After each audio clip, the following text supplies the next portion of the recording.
வணக்கம் நண்பர்களே, தடகளை சரித்திரம் சேனலுக்கு உங்களை வரவேற்பில் பெருமகிழ்ச்சி கொள்கிறேன். மத்திய மாநில அரசு மக்களுக்காக பல்வேறு நலத்திட்டம் செஞ்சுட்டு இருக்குது. இன்னைக்கு நம்ம பார்க்க போது அதில் ஒரு முக்கியமான திட்டம் தான். இன்னைக்கு நம்ம பார்க்க போற ஸ்கீம் நேம் என்னன்னா அடல் பென்ஷன் யோஜனா திட்டம். அதை பத்தி தான் பார்க்க போறோம். இன்னைக்கு இந்த திட்டம் கவர்மெண்ட் எம்ப்ளாயி மற்றும் வருமான செலுத்துறாங்களே அவங்களை தவிர்த்து மற்ற மக்களும் பென்ஷன் கிடைக்கணும் என்ற நோக்கத்தை கொண்டாந்து இந்த ஸ்கீம். இந்த ஸ்கீம் மூலியமா நீங்க 1000 முதல் 5000 வரைக்கும் பென்ஷன் பெறலாம். அதுவும் வெறும் மாசம் 210 ரூபா கட்டினா போதும், உங்களுக்கு 5000 வரைக்கும் பென்ஷன் கிடைக்கும். வாங்க இந்த வீடியோல இந்த ஸ்கீமோட அப்ஜெக்டிவ் என்ன, இதனால பயன்கள் என்ன, யாரெல்லாம் விண்ணப்பிக்கலாம், எங்கு விண்ணப்பிக்கலாம், இன்னும் மேல் பலன் தெரிஞ்சுக்கலாம். இந்த வீடியோ கடைசி வரைக்கும் பண்ணாம பாருங்க. ஒவ்வொரு தகவலும் ரொம்ப இம்பார்ட்டன்ட். இந்த ஸ்கீம் எப்போ தொடங்கப்பட்டதுன்னா 9 மே 2015 தொடங்கப்பட்டது. இந்த ஸ்கீம் யாரால் தொடங்கப்பட்டதுன்னா பிரதமர் நரேந்திர மோடி அவர்களால் இந்த ஸ்கீம் தொடங்கப்பட்டது. இந்த ஸ்கீம் யாரால் நினைக்கப்படுகிறதுனா pension fund regularity and development authority, அதாவது PFRDA அவங்களாம் இந்த ஸ்கீம் நிர்வகிக்கப்படுகிறது. இந்த ஸ்கீமோட ஒரு முக்கியமான நோக்கம் என்னன்னா கவர்மெண்ட் எம்ப்ளாயி மற்றும் வருமான வரித்துறையை தவிர்த்து அனைத்து தரப்பு மக்களுக்கும், ஃபார் எக்ஸாம்பிள் தொழிலாளர்கள், சிறுவணியர்கள், தனியார் தொழில் வேலை செய்வர்கள், அப்புறம் பொருளாதார அடைந்த தனிவர்கள், அனைத்து தரப்பு மக்களுக்கு பென்ஷன் கிடைக்கணும் என்ற நோக்கத்தை தான் இந்த ஸ்கீம் தொடங்கப்படுது. இதுதான் இந்த ஸ்கீமோட முக்கியமான நோக்கம் சொல்லலாம். மேலும் இந்த ஸ்கீம்ல இது வரைக்கும் 7 கோடிக்கு அதிகமான மக்கள் ஜாயின் பண்ணிக்கிறாங்க. அது மட்டும் இல்லாம இந்த ஸ்கீம் பொருளாதாரத்தில் அடைந்தவர்களுக்கும் மற்றும் வயதானவர்களுக்கும் பொருளாதார பாதுகாப்பை உறுதி செய்கிறது. இந்த ஸ்கீம்ல நீங்க 18 வயசு 40 வயசுக்குள்ள எப்போ ஜாயின் பண்ணிக்கலாம். வாங்க இப்போ நீங்க எவ்வளவு அமௌண்ட் கட்டினா எவ்வளவு பென்ஷன் கிடைக்கும் பார்க்கலாம். வாங்க இப்போ உங்களுக்கு 18 வயசு ஆகுதுன்னு வச்சுக்கலாம். இப்போ நீங்க மாசம் 42 ரூபா கட்டினா உங்களுக்கு 1000 ரூபா பென்ஷன் கிடைக்கும். அதுவே நீங்க 84 ரூபா கட்டினா உங்களுக்கு 2000 வரைக்கும் பென்ஷன் கிடைக்கும். அதே 126னா உங்களுக்கு 3000 பென்ஷன் கிடைக்கும். அதே மாதிரி தான் 162னா உங்களுக்கு 4000 வரைக்கும் பென்ஷன் கிடைக்கும். அதே 210 ரூபா மாசம் கட்டினா உங்களுக்கு 5000 வரைக்கும் பென்ஷன் கிடைக்கும். இது நீங்க காலாண்டுக்கு ஒரு முறை கட்டலாம், இல்லைன்னா நீங்க அரையாண்டுக்கு ஒரு முறை, அதாவது நீங்க மாசம் கட்டலாம், இல்லைன்னா 3 மாசத்துக்கு ஒரு டைம் கட்டலாம், இல்லைன்னா 6 மாசத்துக்கு ஒரு டைம் கட்டலாம்.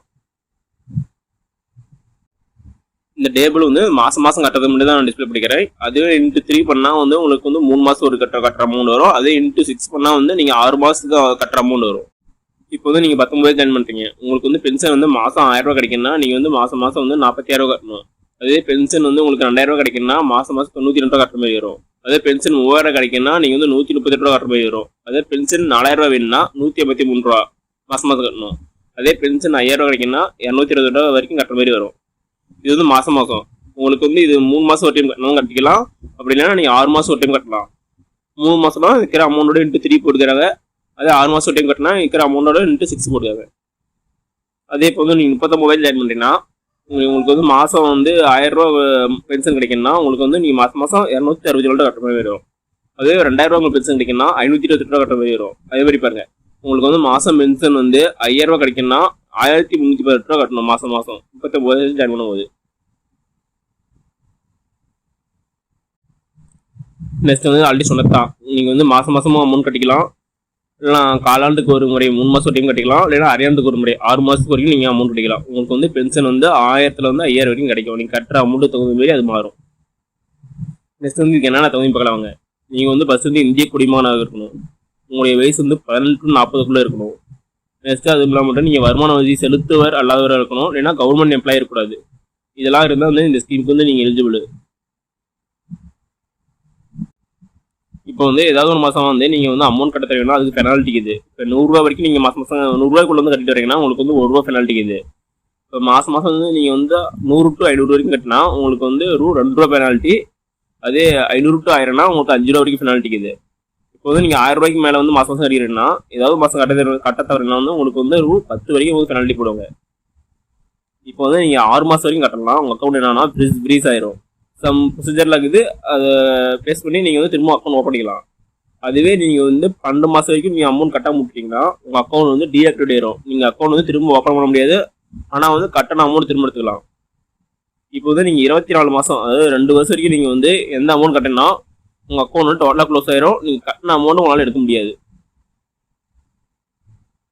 நெக்ஸ்ட் இப்போ இந்த அக்கௌண்ட்ல இருக்கிறது இப்போ இறந்துட்டா என்ன கிடைக்குன்னா அவங்களுடைய துணைவிக்கு அந்த அமௌண்ட் போகும். அவங்க 2 பேரும் இல்லைன்னா கணவன் மனைவி 2 பேரும் இல்லைன்னா அவங்க நாமினியாரோ அவங்களுக்கு அந்த அமௌண்ட் போயிடும். ஓய்வூதியம் வந்து எப்போ கிடைக்குன்னா உங்களுக்கு 60 வருஷம் கழிச்சது அப்புறம் உங்களுக்கு வந்து பென்ஷன் கிடைக்கும். எவ்வளோ கிடைக்குன்னா 1000 இருந்து 5000 வரைக்கும் நீங்கள் கட்டுற அமௌண்ட்டுக்கு தகுந்த மாரி அது பென்ஷன் கிடைக்கும் உங்களுக்கு.